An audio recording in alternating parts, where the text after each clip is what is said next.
Init na kawali, pwede na natin ilagay yung sesame seed. Ibubusa po natin siya.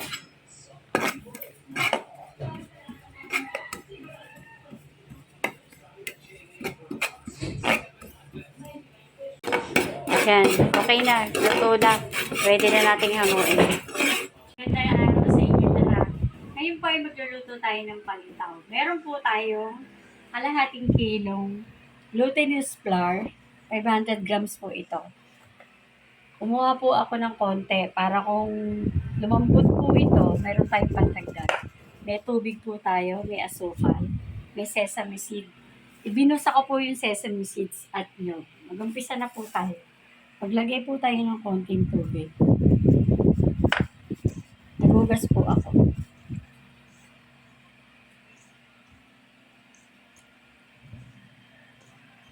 Pinalabasan ng minasa ko. Kuha po tayo ng konti. Tatansyahin na lang po natin. Kayo po bahala kung ano po malaki ang gusto. Nagugas po ako ng kamay.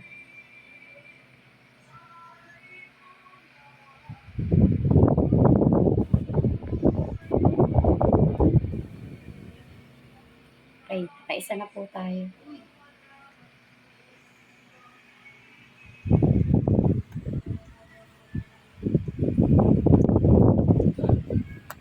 At ulit-ulitin lang po natin.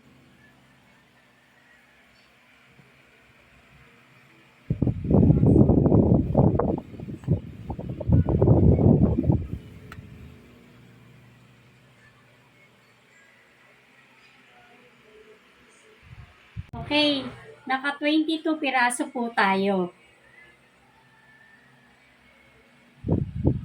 Yan. Tara, magluto na po tayo. Okay, kumukulo na tubig. Pwede na nating lagyan ng palitaw.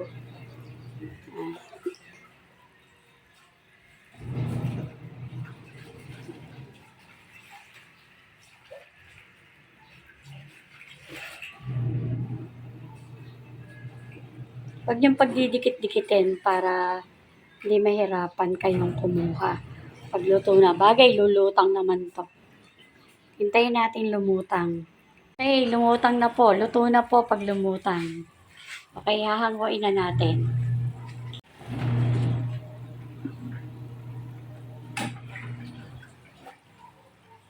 Hanguin na natin.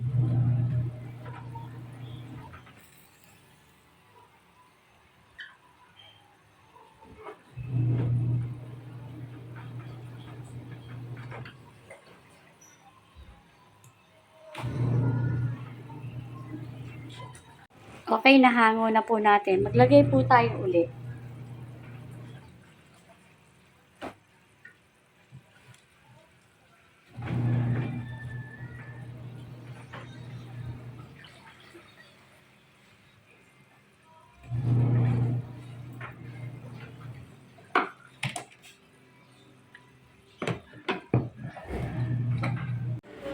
Haluin natin ang asukal at saka sesame seed pag kayo ay kakain na.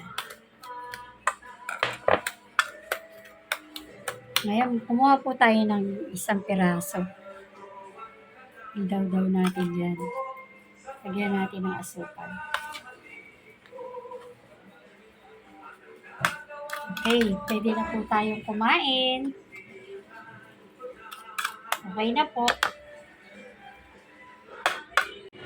Luto na po ang palitaw. Pwede na po tayong kumain. Kain na po tayo ng palitaw.